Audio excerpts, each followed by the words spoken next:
Waktu Nabi ada itu, setengah orang Arab bawa masuk Islam. Bila pergi masjid Nabi pun dua perangai kaku dia. Suka hilang. Setengah-setengah kita, pak kelan orang kita orang Melayu pergi ke masjid.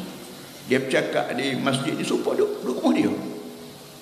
Kecek atau macam tidak macam di rumah dia duduk, rumah Tuhan. Rumah Tuhan lain, rumah demo lain. Masjid ni rumah Tuhan. Dia mau kena reti ni rumah Tuhan ada cara bahasa dia. Iaitu cakap slow. Dia belum pada duduk tu kena semaya sunat rakaat dulu. Waktu nak masuk tu pun masuk kaki kanan dulu. Masuk kaki kanan, Allahumma salli ala sayyidina Muhammad, Allahumma fil dhanbi wa tahliya bab rahman. Masuklah ke kaki kanan dulu, dia angkat tabik dulu.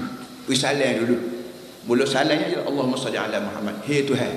Kita minta Tuhan selawat Nabi Muhammad. Allahumma fil dhanbi, mintalah Tuhan aku dosa aku. Aku nak masuk rumah ni, minta dia masuk bersih. Bersih ni bukan bersih daripada debu, pada bersih daripada dosa.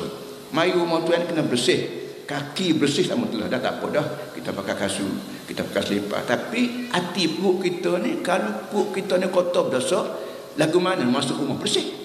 Kita masuk rumah bersih ni mesti bersih kaki. Tapi dengan Tuhan ni, kaki pun bersih, hati perut kena bersih. Nak suruh bersih hati perut ni, kita kata, oh, Allahumma fil dhanbi, itu apa dosa?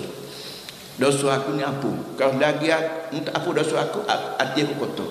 Bila hati aku kotor, aku masuk rumah pun keadaan kotor. Jadi mengawal kat aku. Akunya tidak nak basuh hati, tak basuh dosa. Macam bila aku minta pada basuh dosa.